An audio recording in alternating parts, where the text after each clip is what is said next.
कल मैं एक वाक्य पढ़ रहा सी ਸਾਡੇ ਅੱਜਕੱਲ ਦੇ ਮੌਜੂਦਾ ਜਿਹੜੇ ਸਿਆਸੀ ਹਾਲਾਤ ਚੱਲ ਰਹੇ ਨੇ ਪਾਕਿਸਤਾਨ ਦੇ ਉਹਦੇ ਨਾਲ ਮਿਲਦਾ ਜੁਲਦਾ ਸੀ ਕਿ ਇੰਡੀਆ ਦੇ ਵਿੱਚ ਕਿਸੇ ਬਸਤੀ ਦੇ ਵਿੱਚ ਇੱਕ ਛੋਟਾ ਜਿਹਾ ਘਰ ਕਿਸੇ ਬਾਬੇ ਨੇ 90 ਸਾਲ ਦਾ ਬਜ਼ੁਰਗ ਸੀਗਾ ਉਹਨੇ ਕਿਰਾਏ ਤੇ ਲਿਆ ਸੀ ਤੇ 6-7 ਮਹੀਨੇ ਤੋਂ ਉਹਦਾ ਕਿਰਾਇਆ ਨਹੀਂ ਸੀ ਦੇ ਸਕਿਆ।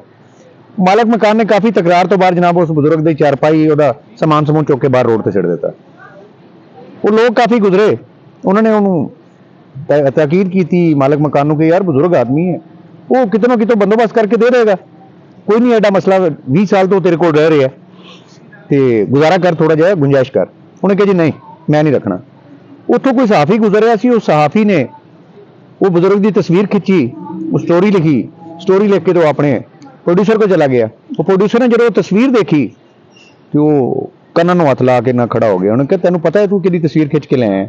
ਉਹਨੇ ਕਿਹਾ ਨਹੀਂ। ਉਹਨੇ ਕਿਹਾ ਸ਼ਖਸ ਜਿਹੜਾ 2 ਦਫਾ ਇੰਡੀਆ ਦਾ ਪ੍ਰਾਈਮ ਮਿਨਿਸਟਰ ਰਿਹਾ ਹੈ।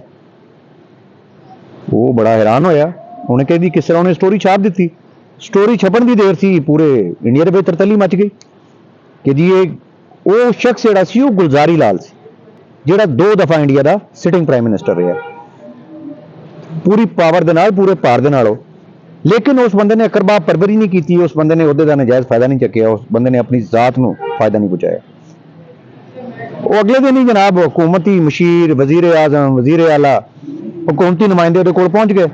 ਉਹਨੂੰ ਮਹਾਨਾ ਵਜ਼ੀਫੇ ਦੀ ਆਫਰ ਕੀਤੀ, ਅੱਛੇ ਘਰ ਦੀ ਆਫਰ ਕੀਤੀ, ਸਿਹਤ ਦੇ ਇਲਾਜ ਦੇ ਕੱਪੜੇ, ਡਰਾਈਵਰ, ਗੱਡੀ, ਸਾਰੀ ਆਫਰਸ ਕੀਤੀਆਂ ਜੋ ਐਕਸ ਪ੍ਰਾਈਮ ਮਿਨਿਸਟਰ ਵਾਸਤੇ ਹੁੰਦੀਆਂ, ਲੇਕਿਨ ਉਹਨੇ ਇਨਕਾਰ ਕਰ ਦਿੱਤਾ। ਆਖਰਕਾਰ ਉਹਦੇ ਕੁਝ ਰਿਸ਼ਤੇਦਾਰਾਂ ਨੂੰ ਉਹ ਵਿੱਚ ਪਾ ਕੇ ਇਸ ਗੱਲ ਤੇ ਉਹਨੂੰ ਮੁਤਫਿਕ ਕੀਤਾ ਗਿਆ ਕਿ ਉਹ 2000 ਰੁਪਇਆ ਮਹਾਨਾ ਜਿਹੜਾ ਹੈ ਉਹ ਵਜ਼ੀਫਾ ਐਕਸੈਪਟ ਕਰ ਲਵੇ।